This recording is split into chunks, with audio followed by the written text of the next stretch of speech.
In 2021, something astonishing happened to me. Someone complained about me at work.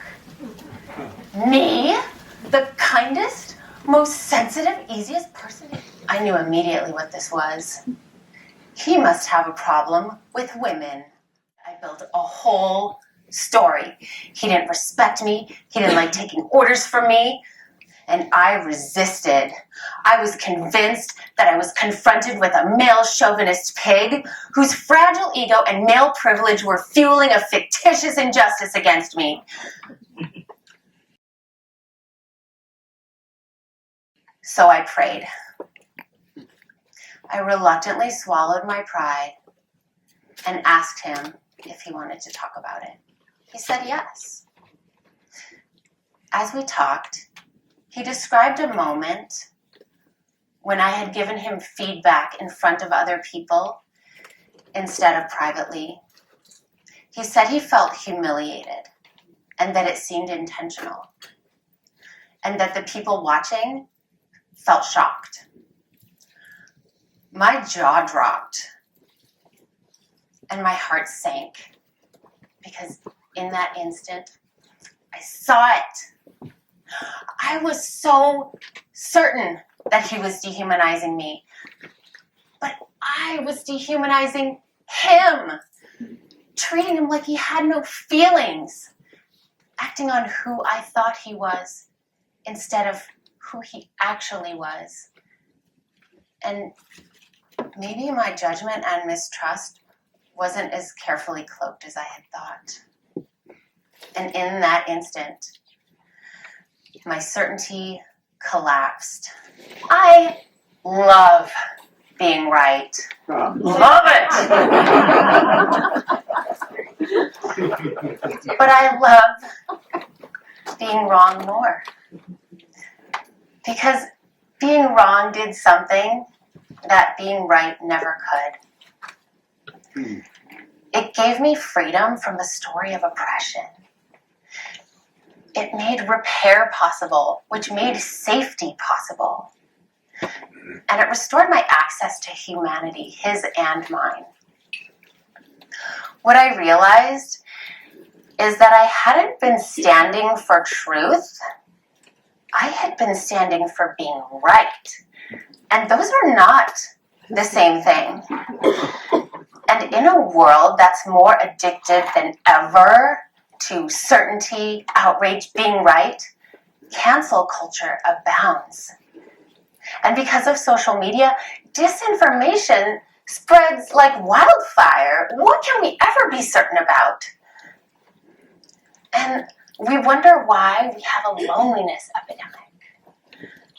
I started wondering, in a world addicted to certainty, how do we talk to each other without deepening the divides? And in a world of disinformation, how do we have discernment? Is there any hope for unity, connection, and peace? I believe there is. And my answer is very simple and deeply uncomfortable. I'm willing to be wrong.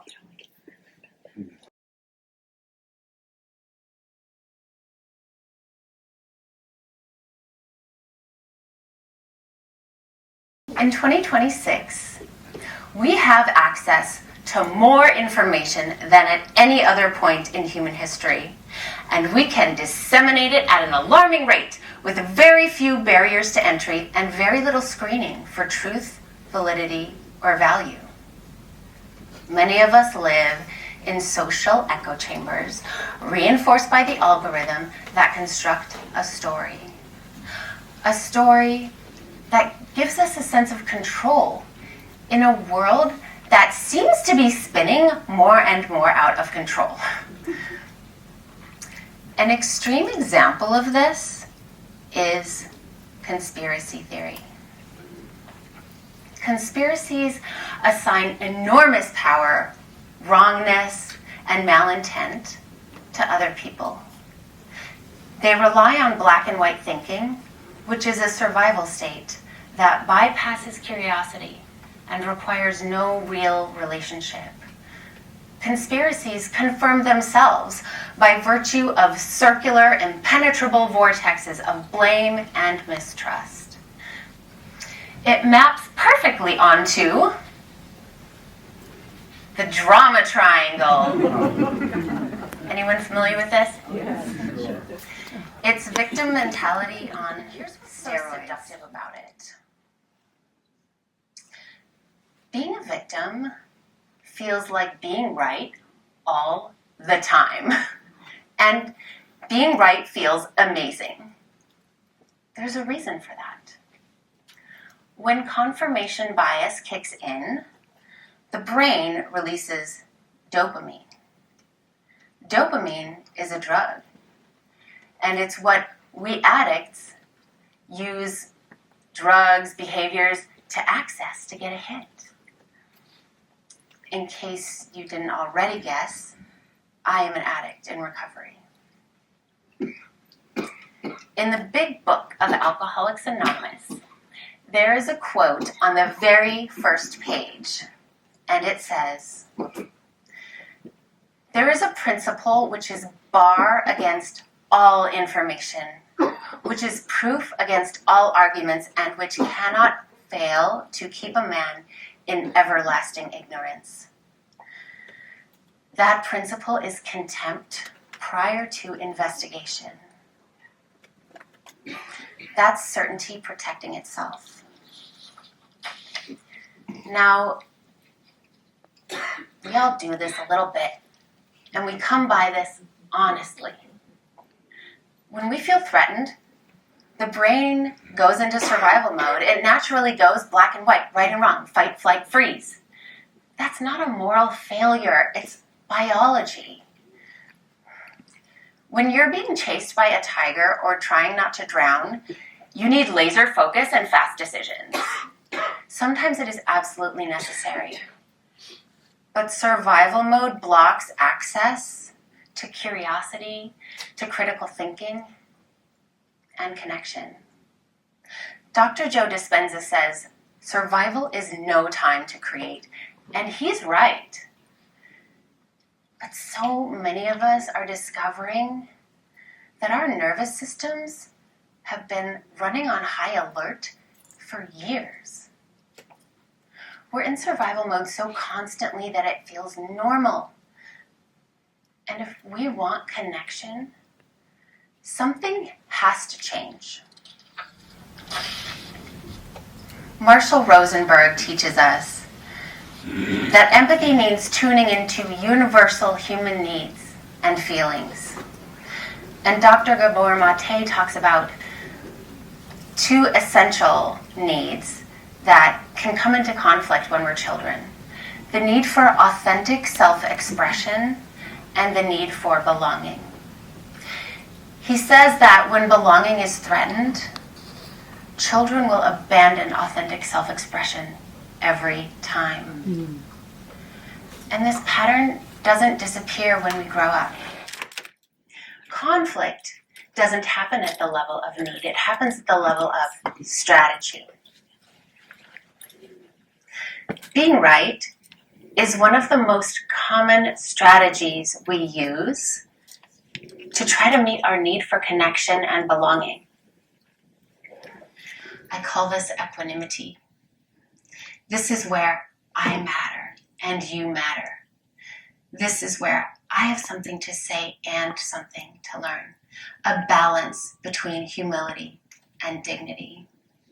We collapse into the shadow of humility. This is shame. Or we posture. And that is the shadow of dignity. This is certainty, self-righteousness. I want to invite you to try each of these on for just a moment. Feel collapse in your body. The inner story might be something like, you matter and I don't. You can already see my posture changing. And now try posture. The inner story might be something like, I matter and you don't. Try it on. It is when I seek to understand rather than be understood that connection becomes possible. When we organize our priorities around connection instead of certainty, we stop choosing between authentic self-expression and belonging. We learn how to hold both. So here's the simplest move I know. One that can help you slide back toward the center of this continuum if you have fallen off the edges. Can we slow down? Pause.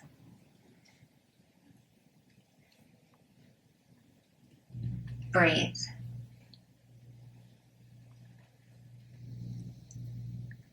Lean in to the silence. It might be uncomfortable.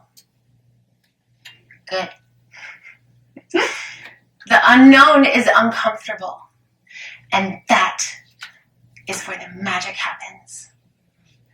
That's where humanity comes back online. That's where real connection begins. Because the opposite of addiction isn't sobriety. It's connection.